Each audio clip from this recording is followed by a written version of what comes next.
Have you ever watched a series that felt like more than just television? Something that became part of your life, your memories, and your emotions? That's what Downton Abbey is for millions of people around the world. But now, with its grand finale movie, that chapter has officially closed. Or has it? Because while it looked like a perfect ending, there's something about the way it wrapped up that feels like it might not be the end at all. Because somehow, this farewell feels like it might also be the start of something new. When we talk about legendary TV endings, Downton Abbey instantly belongs on that list. The final movie didn't just roll credits, it celebrated an entire era. It was more than a story conclusion. It was a farewell to characters that audiences had loved for over a decade. But here's the fascinating part. In today's entertainment world, nothing truly ends. Shows resurrect, spin-offs emerge, and old favorites always find a way back. So even though Downton Abbey, the grand finale, was presented as a curtain call, the way it was written almost feels like the door was left slightly ajar, as if Season 7 could quietly walk in someday. For me, and probably for many of you, Downton Abbey wasn't just another period drama. It became a tradition. I still remember watching it for the first time back in school, curious to see Maggie Smith outside of Harry Potter. And then, week after week, watching it became a ritual, something I shared with my mom, something that lasted long after the final season aired. When the movie arrived in 2019, it felt like reuniting with old friends. Familiar faces, familiar rooms, and that same comforting theme music that hits you right in the chest. That's why the grand finale felt so heavy, because it wasn't only ending a show, it was closing the door on a piece of our own history. Technically, Downton Abbey has ended twice now, once with the series finale and again with the movie. Both times it gave us what fans hoped for: resolution, happiness, and a sense of peace. But the movie's ending felt deeper, not just emotionally satisfying, but reflective. It reminded us why we fell in love with these characters in the first place. Take Lady Mary, for example. By the final act, she's running the estate, standing in the Great Hall completely alone while her family moves forward with their lives. At first, it feels lonely, like she's been left behind. But then something magical happens. The film reintroduces the ghosts of the past. Matthew, Sybil, and the unforgettable Violet Crawley, alive again in a swirl of memory, dancing and laughing in a room filled with joy.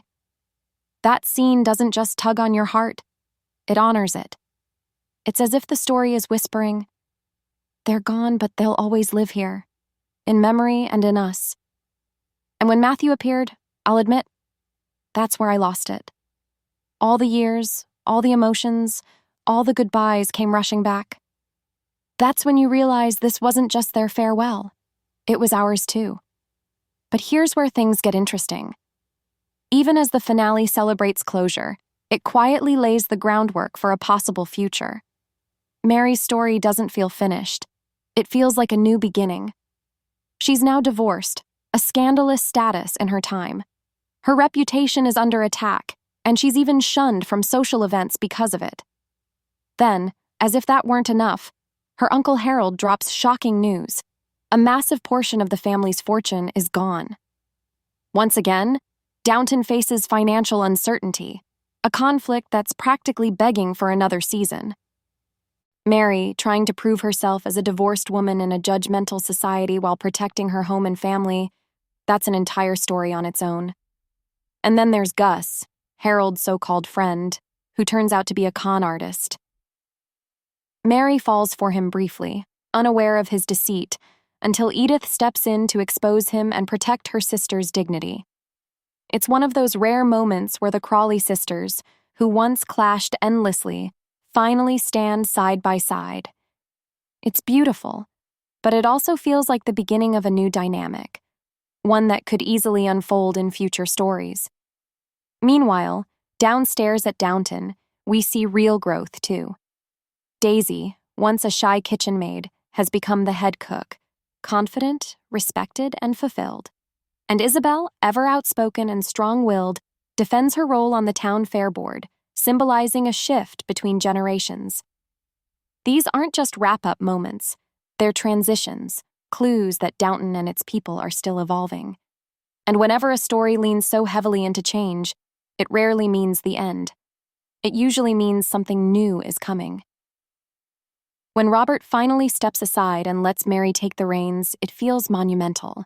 She's not just inheriting the estate, she's becoming the future of it. Her parents retire to a smaller home nearby, symbolizing the passing of an era, while Mary stays behind as the heartbeat of Downton Abbey. She's even made godmother to Anna's child, blending the worlds of nobility and service, upstairs and downstairs, into one family. And then come the flashbacks. Matthew dancing, Sybil smiling, Violet's timeless presence. It's as if every soul who shaped this house is there, saying goodbye together. And yet, as the lights dim, the message isn't the end. It's to be continued someday. Julian Fellowes, the creator, crafted it masterfully, a finale that feels complete yet quietly unfinished. It satisfies, but it doesn't close the door forever. And even Gareth Neame, the executive producer, has hinted that he hasn't ruled out the possibility of more. He's even said he reserves the right to change his mind. That's not a no. That's a promise waiting for the right moment. Think about it. Nostalgia-driven revivals are everywhere right now. Frasier, Sex and the City, Gilmore Girls, all of them came back years later because audiences still cared. And if any world deserves that same treatment, it's Downton Abbey. After 6 seasons, countless specials, and now multiple films, it's clear. The love for this world hasn't faded. So, what could Season 7 look like? It could be the boldest chapter yet, the beginning of a new era.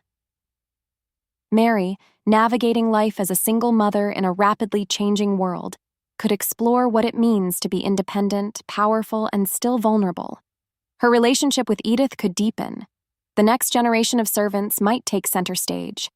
And the house itself, Downton, could stand not just as a symbol of heritage, but of evolution. This wouldn't be about ending something, it would be about redefining what Downton Abbey means in a new age. That's what makes the grand finale so brilliant. It feels like closure, but if you look closer, it's a blueprint. It ties every emotion, every memory, and every legacy together, while quietly planting seeds for more. Even if we never get another season, this movie gives us something rare. An ending that feels hopeful. Not final, not tragic, but alive, as if the story of Downton Abbey will continue somewhere, somehow, even if only in our hearts. So whether we ever step back into those grand halls again or not, one thing's certain: Downton Abbey may have closed its doors, but it will never really be gone. Because true stories, the ones we love deeply, don't end. They simply wait for us to return. And that's all for today's video. If you've ever felt that emotional pull from Downton Abbey, that sense of home, history, and heart, let me know your favorite moment in the comments below. Thanks for watching, and until next time, may the doors of Downton Abbey always stay open in your imagination.